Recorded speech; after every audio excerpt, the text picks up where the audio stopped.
Have you ever wondered why some games never get released in certain regions?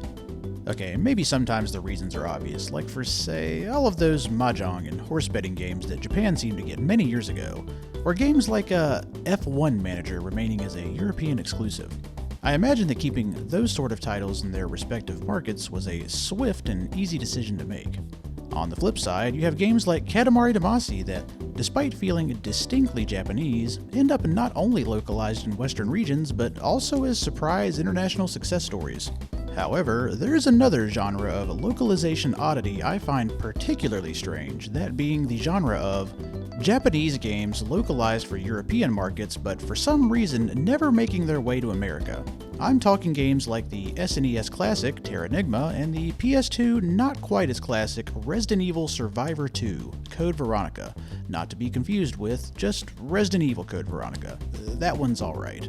The decision to keep these games out of our grubby American hands can oftentimes feel like money just left on the table. I mean, you guys already did what feels like the hard part in translating and adapting the title for Western audiences.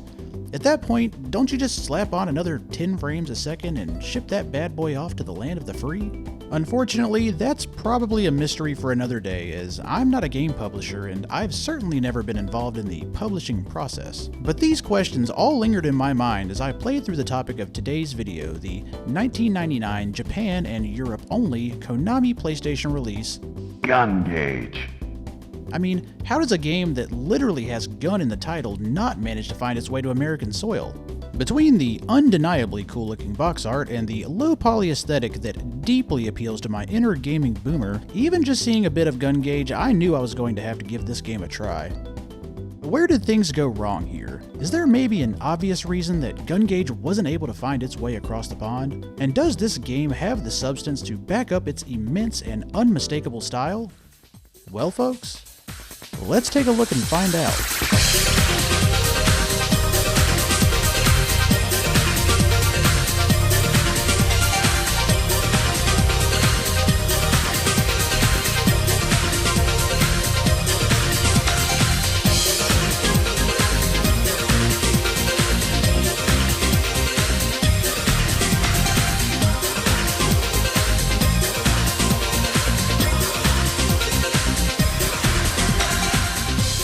Gungage is an early attempt at a third-person action shooter which, for a PlayStation shooter, plays it mostly pretty straight. You run through levels, you shoot absolutely everything in sight, and eventually you'll fight the area boss before advancing to the next level. We've all been here. It's Contra in 3D. It's simple, and it's great. But before I can move on to discussing the game in greater detail, there is a big point of contention with this game that I think has to be addressed. Let's take just a second here and watch a random selection of gameplay featuring our main man, Wakel Skade.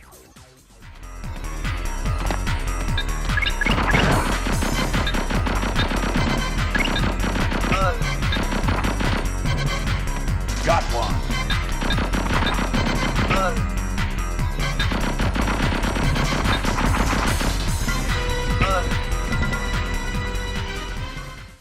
Was there anything that stood out to you in this footage?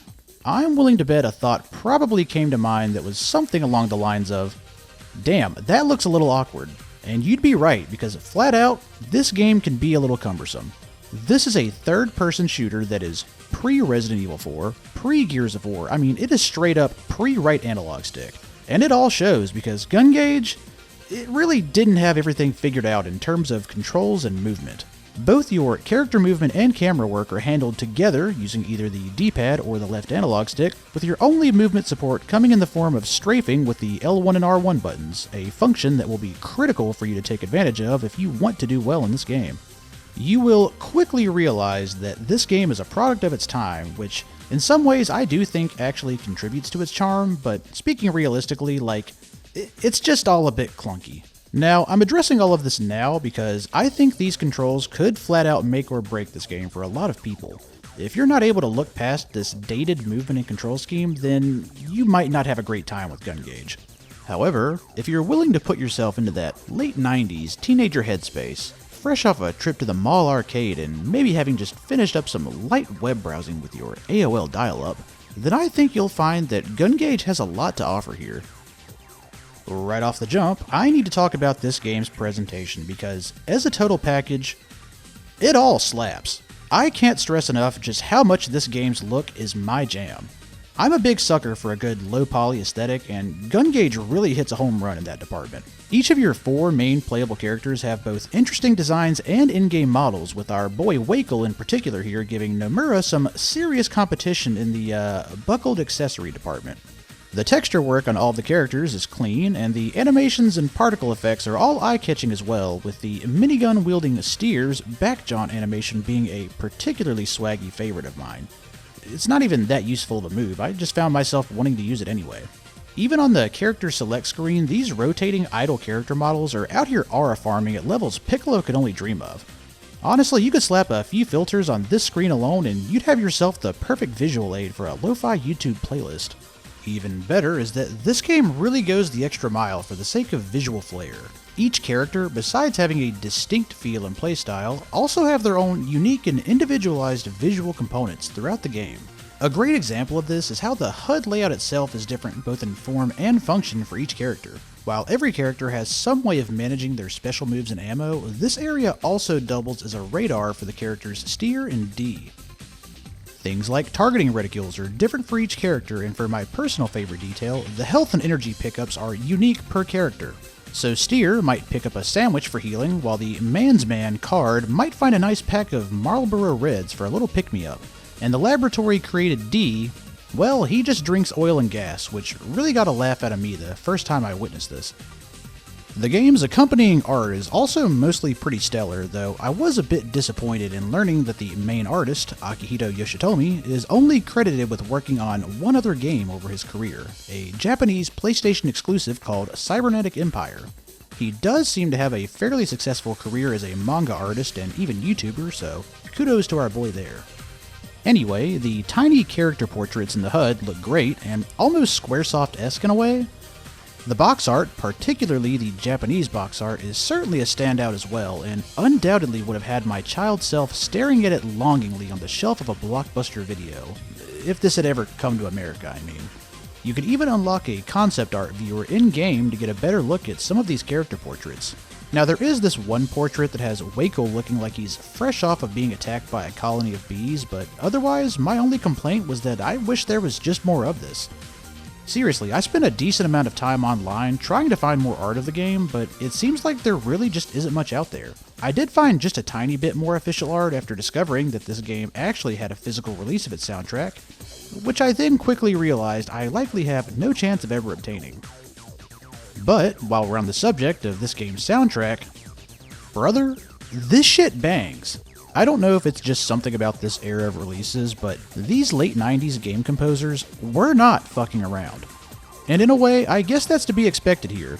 Gungage had some real heavy hitters from the Konami sound team, most notably Michiru Yamane, aka the composer of the all-time classic Castlevania Symphony of the Night, and Sota Fujimori, whose main contributions have been to Konami's extensive lineup of rhythm games, such as Beatmania 2DX and Dance Dance Revolution.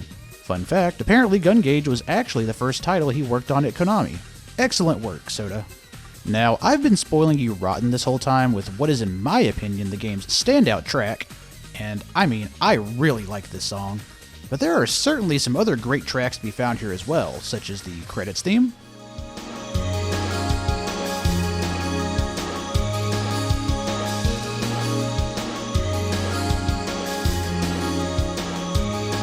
and this track from one of the game's grassier stages, because I don't really know how else to describe it.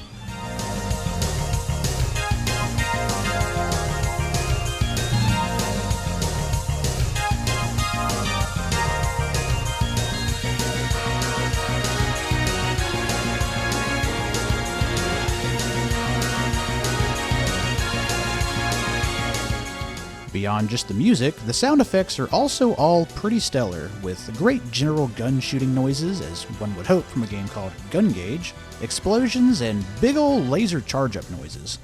But for a game all about its guns and shooting, I think the biggest winner here may actually come from all of the smaller arcade-like sound effects and voice lines. Like this nice, solid game over line you hear once finishing the game. Game over. Or these metal slug-like pickup lines. Extra energy. Extra energy. Got one. Or all of those sounds that go into the post-stage score calculation.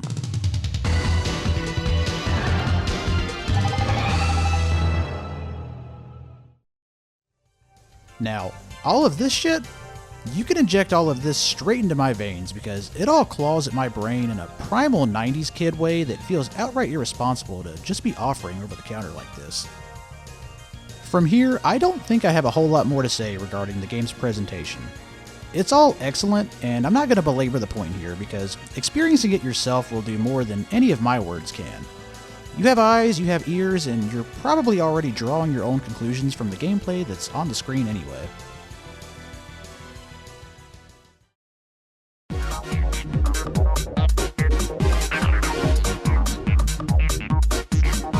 Speaking of gameplay, for the most part, what you see is really what you get.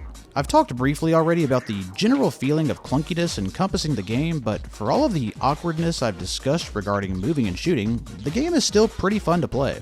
There's nothing too crazy as far as options. You can run, shoot, jump, strafe, and even do some stationary manual aiming when needed.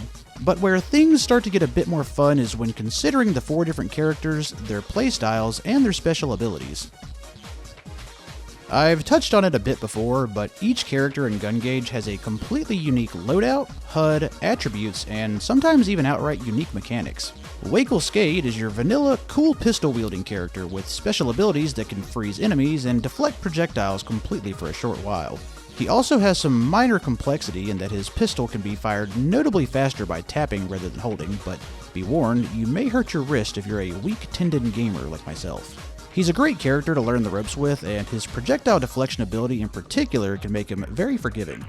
Steer, the lone female protagonist and my personal favorite character to play, has a badass minigun with Gungage written along the side that boasts high consistent damage along with a generous lock-on radius. She has 3 different special attacks that offer various forms of blasting the hell out of folks, depending on your proximity to the enemy, and most fun of all, she has the best mobility options of the entire cast. Besides being able to pivot directions on a dime, she also has an excellent sidestep and a forward dash as an ability that is completely unique to her. In terms of gameplay design, however, I think the burly, military-esque Card may be the most interesting of all. His whole gimmick revolves around swapping between his 4 primary weapons based on his current situation. He has, in order, a laser, grenades, a flamethrower, and homing missiles, with it being a one-way rotation when swapping through them. Remember, this is before we had things like weapon radials. While this could be seen as a limitation, I personally felt this made for a fun twist on the gameplay by placing an additional layer onto one's mental stack while otherwise blasting through enemies. It made for a very satisfying and engaging playstyle, even if some of the options may have been a bit broken. However, he is the slowest and clunkiest of all the characters, an attribute that's compensated for by what at least anecdotally seemed like a higher defense.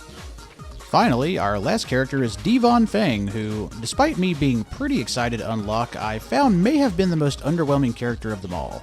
His submachine gun is just okay, and most of his specials weren't very interesting, with a big asterisk on this last one here labeled with a G, which I'm gonna assume stands for something along the lines of, gonna fuck you up. This thing can damn near two-shot some of these Goliath bosses, but costs a ton of energy. He also has a comically bad side roll for seemingly no reason, despite at a glance seeming like a pretty agile fella. Overall, there just isn't much for me to say about D. I appreciate his inclusion, but his playstyle is just a bit too by the books for my liking. As far as the game's story, well, there just isn't really much there to discuss. The game's opening text crawl tells you pretty much all there is to know. There exists a separate realm known as the Dark Moon that's sending beasts to our world, and that all needs to be taken care of. Outside of the occasional commentary from characters during the levels, that's pretty much it. However, I feel like this lack of exposition actually really suits the game. We're here to gauge our guns and look cool doing it. I don't really know how much would be gained from adding additional plot. It also adds a sort of ambiguity to the characters and their motivations. It's possible I just wasn't paying attention, but for some of the characters, I really wasn't sure what their whole deal actually was, and honestly, leaving that to the imagination just made them seem cooler. From what you've seen so far, you likely already have a pretty good feel for how this game flows and plays, but I will quickly touch on a few other minor details. First of all, while the stages you run through with each character are the same, what does change for each character is the order in which they appear, what part of the stage your character starts off at, and which parts they even have access to begin with. Wakel's starting stage is this desert town infested with submerged desert beasts, while Steer, for example, starts things off hot on this moving train mission. It's a nice little detail that helps keep the game feeling fresh, and I honestly wish they'd expanded on this idea further. Having some character-specific stages, for example, would really help with the replayability and in general help with the game's unfortunately meager amount of content. There are only a total of 9 stages to play through. That being said, in a lot of ways, this short runtime can work as a real strength. I mean, this is a game where, if you want, you can squeeze a quick run in during your lunch break, which I may or may not have done, with the top end of a playthrough probably capping out at around an hour and a half or so. So while I did find myself wanting for more content, I also think these runs might already have the perfect length as is. I'll also note that the game's character unlocking system is maybe a bit unorthodox. You start the game off with only Wakel and have to fulfill some fairly narrow criteria to unlock the rest of the cast. Now, none of these requirements are particularly difficult, it's usually just walk up to X area using the Y character, but I could see them being easy to miss and maybe a minor source of frustration for some. I wouldn't blame anyone for using an unlocking guide when playing the game, as honestly, that's what I did despite typically preferring to play as blind as possible. The game also gives a few smaller incentives for replayability, primarily through the scoring system and with these flowers that you can collect throughout the stages. The flowers serve as unique collectibles where, once you've collected enough, you can unlock some nice bonus features from the main menu like the photo viewer and the music player. Many of these flowers can be acquired while playing with any character, but some will require specific character stage variations to find. The scoring system, on the other hand, is only there to provide some bragging rights and maybe a personal sense of accomplishment from what I can tell. I'm not typically one to get very invested in these type of scoring systems, but I will say that when I did my final run of the game with D and finally managed to finish without using a continue, I did get a nice sense of accomplishment, and it felt great to see my overall score reflect that achievement. Speaking of continues, this game is quite lenient in terms of difficulty. Dying in this game will start you back at the latest checkpoint, which is typically not that far back, with the biggest downside of using a continue being that you'll see a nice chunk of your score removed and will miss out on the post-game no continue score bonus. It's a fine system, and it pretty much ensures that you'll have a smooth enough time with any run, great for making sure the game never becomes too frustrating. However, the game does offer a hard mode for the more sadistic types out there, though I mostly just stuck to the default normal difficulty myself. The last thing I'll say about the gameplay is, as entertaining as it was, after a certain point its simplicity did start to show a bit. By my 4th playthrough, I was practically speedrunning the game despite using a totally unfamiliar character. And this isn't because I'm some sort of gun-gauging savant, it's more due to circle strafing just kinda being the go-to strategy for 90% of encounters. There are some specific situations that might call for slightly more advanced maneuvers, such as jumping, but for the most part, the simple nature of the game doesn't allow for all too many distinct lines of gameplay. Thankfully, though, the game doesn't overstay its welcome, so I can't say I ever really got tired of it.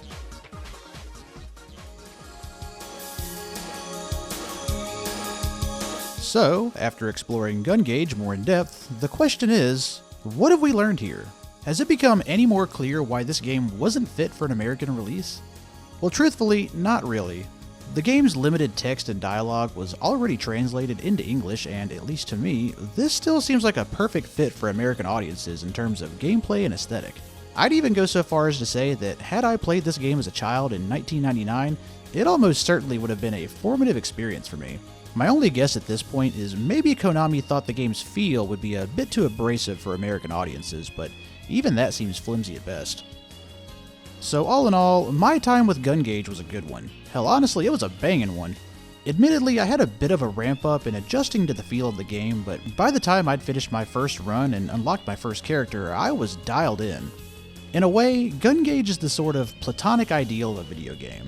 It's arcade-style fun with great visuals and sound with a playtime perfect for blitzing through in a single sitting, all while still offering some nice replay incentives for all the Gungage enthusiasts out there. It's a game that has some soul to it, it's some real character, which is exactly the kind of thing that can take a game from being just good to great. Had this game had a few more years to cook, and by that I mean released maybe like 4 or 5 years later, I think this would be a game more people would be discussing today. But as is, it remains a sort of fun relic of its time, and one that I'd suggest any 5th generation enjoyer to give a look when they have a chance. Well, once again, I want to give a big thanks to everyone who's watched to this point, and also to anyone who watched my last video. Receiving such overwhelmingly positive feedback has really fueled my enthusiasm for making more of this sort of content. It was also pretty dope to see people reminiscing on their memories of playing Hard Edge, and I even learned a few things from the comments that I had no idea about. As always, thoughts and feedback on the video are both welcomed and appreciated, and I'll also have my full playthrough of the game posted to the channel. Besides that, I will see you guys next time. Peace!